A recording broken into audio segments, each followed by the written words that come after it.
Okay, guys, let's roll. Two things to talk about. We'll be talking about.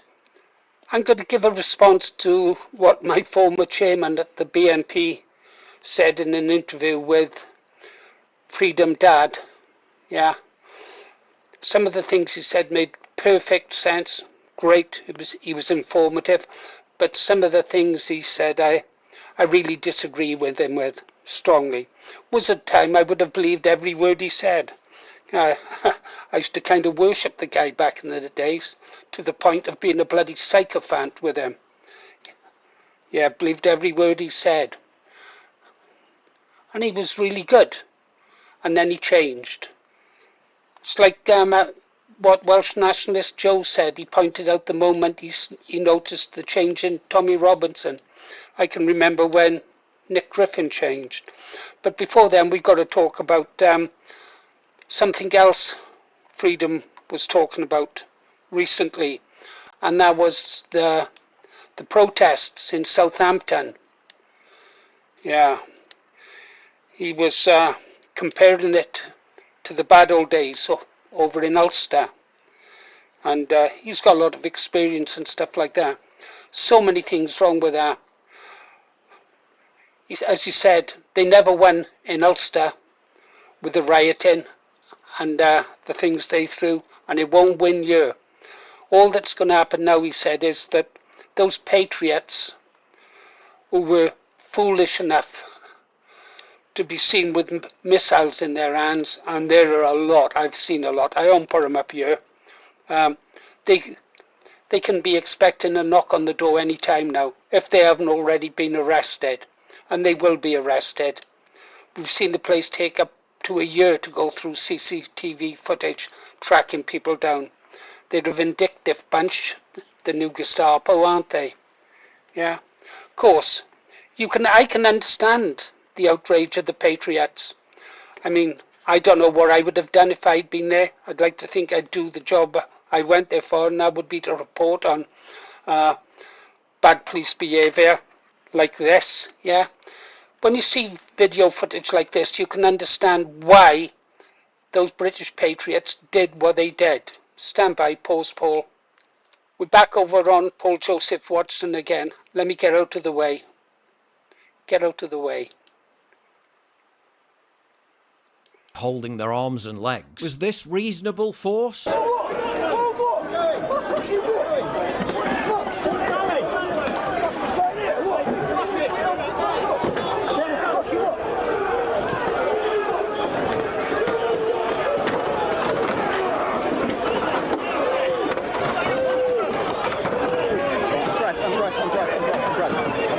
I'm not going anywhere. I'm not going anywhere. I'm not going anywhere.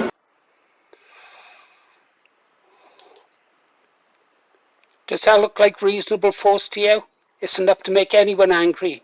Enough to make anyone, and make any man's blood boil. Well, we know the names of those numbers. I've said, this is the second time I'm saying it, someone should charge those police officers with attempted murder, because striking down with those edges of the shields, he could have decapitated that poor man. A veteran. 13 pins in his foot, unable to run properly or walk properly. Also suffering from PTSD, just because he wouldn't move fast enough for him. Yeah, these are the kind of people who would load you onto cattle trucks without thinking about it. These are not our friends. Decent police officers should resign en masse after this. Anyhow, what can we do about it? This man going to go to jail now for 5 years, and a patriot in jail is no good to the cause. You can't leaflet if you're locked up in a cell. You can't knock on doors and canvass for a Restore Britain candidate if you're eating porridge. And then there's your families to think about. This channel has made a donation to this site. I don't know if I've still got it up. 1 second, pause, Paul. Yeah. This one here. Get out of the way, Paul. Yeah. Supporting the families of political prisoners. Yeah. This is organised by Sam Mellier. It's in his wife's name, I think, Laura Melior's name.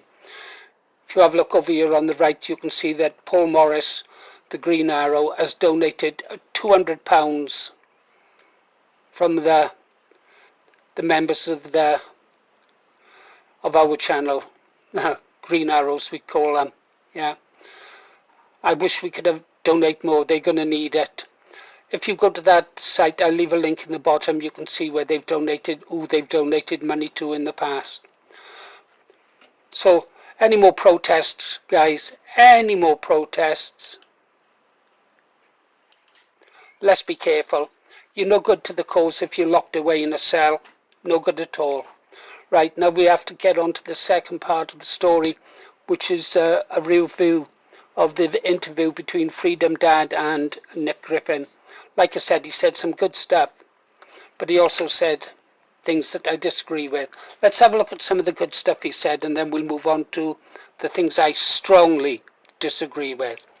In fact, I find it difficult to believe that Nick Griffin would actually say such stuff.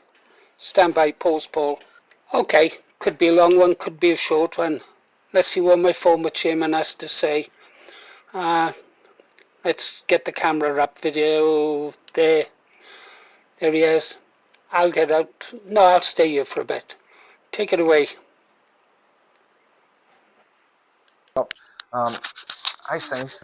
All good? Yeah. Yeah, obviously, everyone knows. I'm stopped more and more with people saying, wish we'd listened to you years ago. Yeah. Everybody knows that we were saying it way before anybody else. Yeah. Yeah, well, it seems to be the common consensus now with the right wing, going right back to Enoch Powell. We could name many men right now who have been ahead of their time and were called far-right and racist because of their rhetoric or the ideology of what they knew needed to be done. For want of a better way to explain it, remigration was never off the cards as far as you're concerned. That was the only solution. Well, we were, from the very beginning, I joined the National Front in 1974. Mm-hmm. I've been a young Conservative before that. And people in the Conservative Party on the Powell side were saying, it wasn't remigration then, it was repatriation. And God knows how many thousands of stickers I put up as a 16, 17-year-old. Stop immigration, start repatriation. Yeah. We had marches, protests, the National Front, then the British National Party. Yeah. So, that was the thing. But when I really got... Okay, that'll do for that bit, yep. Nick done a great job in his youth. I think he was an Oxford Blue, wasn't he? Yeah. He was a bit more tough talking back in the day, and he was right up until he changed. Must have been about 2010, I reckon. Anyhow, let's move forward now, bit by bit, and we'll see what he says. Okay, let's move forward now. As I said, it'll be a bit scrappy, guys, but what I'm hoping is you'll go over and watch the full interview between Nick Griffin and Freedom Dad yourselves. Let's listen to the next bit. It's quite interesting. The government, the institutions of the state, they're the enemy. Most of the immigrants who come here, for one reason only, they want a better life for their kids. Many of them, because their countries have been smashed up either by Western big business, Western banks, or Western bombs. Yeah. And if we hadn't ruined their countries, fewer of them would come here in the end. Mm-hmm. Yes, they're drawn here. There's a pull factor of the benefit system. Yeah, and so of course. Yep. Of course. We all know that. But there's also a push factor. If you stand by while Israel destroys the whole of Gaza and the whole of Lebanon, what do you expect but to get hundreds of thousands of their immigrants coming here as refugees? Mm-hmm. Absolutely correct. This is something that I've spoke about and others have for a long time. I'm not a great fan of the Palestinians or the Lebanese if it comes to that. But what is happening in Gaza, in the West Bank particularly, well, Gaza City is now just rubble, isn't it? And they kept doing the same thing in southern Lebanon to occupy it and to take the freshwater rivers. They are literally leveling the South Lebanese cities to the ground and have either expelled or are expelling the entire population of South Lebanon, driving them north so they can annex South Lebanon. Yeah. So is it any wonder people are going to flee the region whilst Israel goes on with its plan for Greater Israel? Pause, Paul. Okay, move on a bit. Ethnic minorities aren't the enemy, except that when you reach a certain point, as you know, in clashes between communities, then the way you speak, the way you dress, the colour of your skin becomes the uniform, and that's it. Yeah. And they might be thoroughly decent people, but now they're on the other side, and they're going to try and kill you and yours. Yeah. And a lot of your people are going to try and do the same to them. Yeah. So that's what a civil war should be against the state and the people running it, the people who've imposed this on us and them. When it finally comes down to it, it ends up just communal, which is part of the horror of it. Yeah. And the real problem, people say, oh, the British Army, the British police could control trouble. Well, if there's trouble in one place, they can control that. But when the British Army was twice, 3 times the size it is now, back in the 70s and 80s, and they couldn't control Belfast and Londonderry and South Armagh with 400 IRA men at the peak of it. How the hell are they going to control London, Birmingham, Bradford, and all the rest? And the real trouble with this is that if it kicks off in one place, they can probably control it. But there comes a point when it's kicked off in 7 or 8 places at once. They can't control it, and then it's just human nature. There's us and them, and everything escalates, and it could be really, really bloody. Now, I don't want to see a civil war. None of us want to see a civil war, Nick. None of us want to see a civil war, which is why Restore Britain's got to win. And even then, I think we're going to have a fight on our hands. Let's move on a bit. Pause, Paul. Let's carry on. They've got this political thing, and these people don't love Britain. The people going back a little bit further, these same kind of people, they're the very ones who push mass immigration into Britain. If you look at the fact that we've got race laws, the race laws that we've got, which have nearly sent me to jail, which have sent hundreds of people, thousands of people to prison, they were designed by an ultra-Zionist, Israeli supremacist legal firm in London, Byman and Leicester. They invented the laws that stopped us speaking out against the coming destruction of our country. These people aren't on our side. So they're going to try and drive us into a civil war, which will be a disaster. And the real... Okay, he's pointed out the people responsible, and so far Nick is doing a pretty good job, I think. This is the old Nick Griffin that I knew in my early BNP days, 6, 7, 8, 9, even into 10, Let's see if he keeps it up. Trouble with this civil war is no one's going to win it. We're not going to win it. We haven't got the numbers anymore. We haven't got enough young men. And when you think the combined loyalists of Northern Ireland, you may need for the sake of English viewers of this or American viewers, perhaps put some clips in. The combined loyalists of East Belfast in a time, early 1970s, when it was full of young men in gangs, the tartan gangs and so on. All the loyalists of East Belfast couldn't ethnically cleanse the short strand. 5 or 6 little Catholic Republican streets. If they couldn't do that, how on earth are the English going to get rid of 6 or 7 million Muslims? Simply isn't going to happen. We'll have a right, and it's at that point I started to lose it with Nick there, that that is defeatist talk. He reminded me then of Nigel Farage, 100%. We've got to submit. We've got to give in. True, there's millions of them, but there's more of us than there are of them. More of us than there are of them. The only difference is, of course, that they're young men that getting prepared for this. They're all working out, training. We know what's inside their mosques, because we heard that police officer tell them where to store their toys, if you like. Store the toys in the mosque. But I disagreed there with Nick. That is pure defeatist talk, and I for one don't want to hear it. But carry on then, Nick. We'll let him finish. Civil war for 30 years. At the end of it, the men who were young when it started will see their own sons about to get in, or grandsons about to get into the same thing, and they'll be so sick and tired that they'll simply say, tell you what, we'll have a peace, and someone with lots of money, whether it's China or Russia or America, will come in and say to the gangsters and the psychopaths who by then are running the political, the physical force of both sides, or all the sides, they'll come in and say, we'll pay you lots of money to go to peace, and all the ordinary people will have is ruined lives and filled graveyards. And at the end of it, we end up with a divided, balkanised Britain where we live in our areas and they live in their areas. And we hope one day, as their countries come up as they probably will, because they're going to be dealing with China rather than America, which is a different way of running things. As their countries come up and our countries are bankrupt shambles, they'll increasingly go home. And we'll get our Britain back in about 3 or 4 generations. But we're not going to get it back through a civil war, which is where we're going to push. Right. At that point, I thought, Nick, you're talking a load of fucking bollocks. A load of bollocks. They're going to go back, are they? They're going to go back. Well, Nick really starts to go downhill from now on. Let's jump forward. Pause. Okay, let's play on a bit now. He's going to talk about birth rates, and then I think I'll just talk about the rest that I saw. Otherwise, we'll be here all day, and I've got things to do. Carry on, Nick. That's what you've got to do. That's the first thing. So it's not as bad as it appears there. Secondly, and obviously all the people trying to drive ordinary Brits mad with fear, they're still saying, oh, look at all these fast breeding Muslims, they're going to swamp you.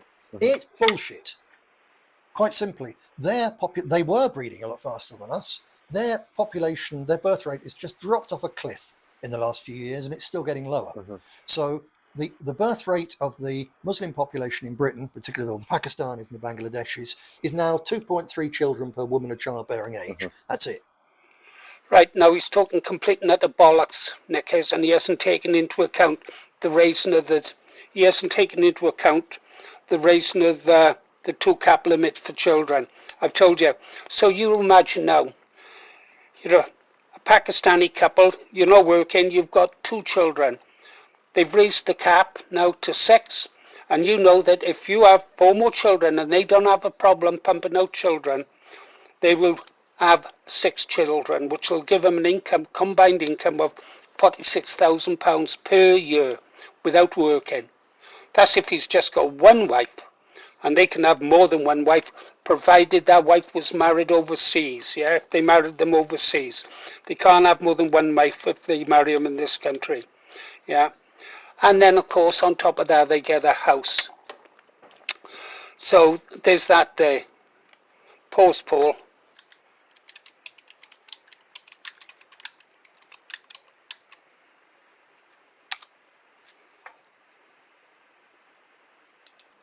Now I want to see if I could quickly find the figures. I couldn't. Let's move on a bit. Ours is 1.5. Now there's the problem, because so they're lower now than where we were in the 1960s, and they're carrying on. They're dropping down really fast, primarily for the reason that 70% of their girls are now going to university. The minute they go to university, well, they're not going to be interested in, well, one, they've got a damn great student debt. 2, they got the idea they can have a career. And let's face it, they're pushed, and positive discrimination means they get jobs where our sons or grandsons wouldn't. So they're all getting careers and so on. They're discovering the feminist ideas, because they're highly sexed people. That's hence the grooming gangs. You can't have highly sexed males without highly sexed women, even if they're repressed. So once they're out of university, they're running around with English lads. They're going to go home to the ones who want to have lots of kids, the Muslim boys who use the term pussy eater as a slur, and who have no interest, no knowledge. They're so insecure about women that they want to shag a 13-year-old girl rather than a proper woman. Okay, well, that's Nick's take on it. I think let's go back to the bunker.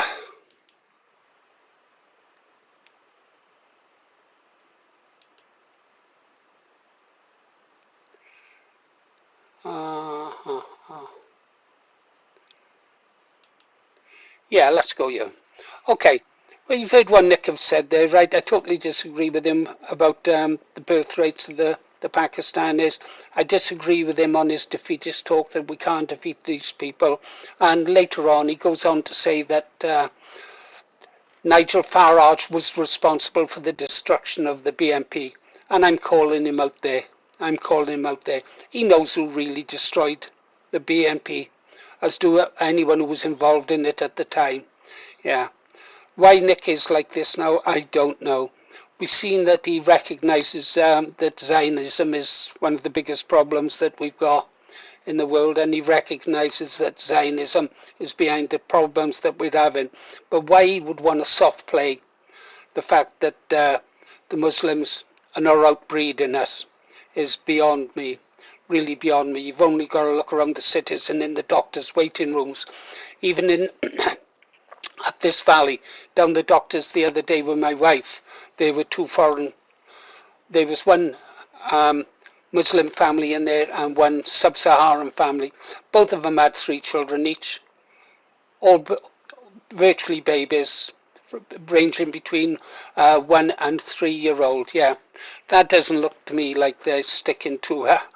If there's a decline in their population, it's just only adding more burden to our health service, isn't it? So disagree with Nick there. Disagree with him on his defeatist talk. Disagree with him on his birth rate. Disagree with him emulating Nigel Farage and saying that we can't win. We've got to learn to get on with them, and we've got to wait a few generations until they get fed up and go home. What?